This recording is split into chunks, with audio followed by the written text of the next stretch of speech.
স্বপ্ন ছিল পরিবারের মুখে হাসি ফোটানোর। জন্মভূমি ছেড়ে বেছে নিয়েছিলেন প্রবাসী জীবন।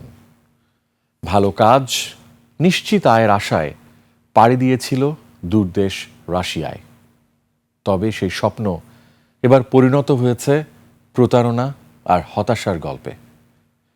দুঃখ ভারাক্রান্ত মন নিয়ে আজ দেশে ফিরেছেন ৩৫ জন।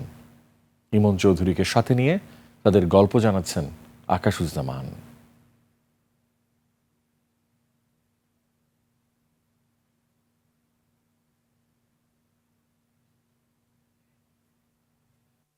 তাদের মুখে নেই সেই চিরচেনা হাসি। কেউ জমি বিক্রি করেছেন, কেউ নিয়েছিলেন ঋণ।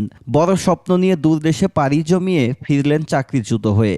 রোববার বিকেল ৫টা ৪৫ কাতার এয়ারওয়েজের একটি ফ্লাইটে হজরত শাহজালাল আন্তর্জাতিক বিমানবন্দরে নামেন রাশিয়া ফেরত ৩৫ শ্রমিক। ফেরত আসা কর্মীদের অভিযোগ, কোনো সুস্পষ্ট কারণ ছাড়াই তাদের চাকরিচ্যুত করে দেশে ফেরত পাঠানো হয়েছে। প্রত্যেকের গড় খরচ ছিল প্রায় ৭ লাখ টাকা। ৬০,০০০ টাকা দিয়েছে, ৩০,০০০ করে।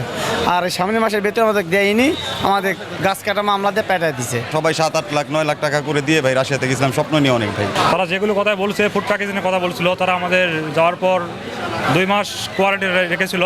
আমাদের থেকে কাগজ থেকে ৮ লক্ষ ৯ লক্ষ টাকা জুবাইর ওভারসিজ নিয়েছে। বিএমইটি ছাড়পত্রের মাধ্যমে ২০২৫ সালের জুলাইয়ে রাশিয়া পাঠানো হয়। ২০২৫ সালের জুলাইয়ে রাশিয়া পাঠানো এই শ্রমিকদের মূল নিয়োগকর্তা ছিল মার্চ ইন্টারন্যাশনাল লিমিটেড। কিন্তু রাশিয়ায় পৌঁছালে তাদের কাজের দায়িত্ব দেওয়া হয় ভিন্ন প্রতিষ্ঠানে। এই বাচ্চাদের জন্য একটা চকলেট নিয়ে আসার মতন পরিস্থিতি আমাদের নাই। আমরা একটা লোকও কিছু নিয়ে আসতে পারিনি। শূন্য হাতে গেছি, কয়েক ডজন শূন্য নিয়ে আমরা ফিরে আসছি।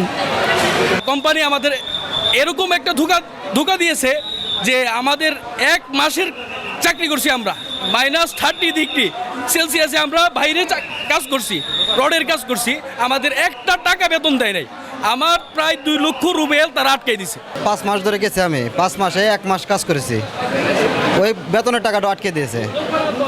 এই টেনশনে মানে খানা দানা ঠিক নাই, আমার ওয়াইফটা স্টক করে মারা গেছে টেনশনে। যে কথাগুলো বলছিল যে কাজ মানে তোমরা এখান থেকে যাওয়ার 1 সপ্তাহ পর কাজ পাবা, সেখানে আমাদেরকে কাজ দেওয়া হয়েছে 2 মাস পর। বাংলাদেশের যে জনশক্তি কর্মসংস্থান ব্যুরো থেকে যে ছাড়পত্র দেওয়া হয়েছিল যে কোম্পানির নামে, কিন্তু ওখানে যাওয়ার পরে সেটা ভিন্ন হয়ে গিয়েছিল। চুক্তি অনুযায়ী শ্রমিক হিসেবে কাজ পাওয়ার কথা থাকলেও তাদের দিয়ে করানো হয় কঠিন বিল্ডিং কনস্ট্রাকশনের কাজ। দেশে থাকতেই তাদের হস্তান্তর করা হয় একাধিক এজেন্সির মাধ্যমে। তাই শ্রমিকদের উপর প্রতারণার অভিযোগ ওঠে। সুষ্ঠু তদন্ত এবং দোষী রিক্রুটিং এজেন্সির বিরুদ্ধে কঠোর আইনগত ব্যবস্থা চাইছেন ফেরত আসা শ্রমিকরা। আকাশুজ্জামান, ২১ টেলিভিশন, ঢাকা।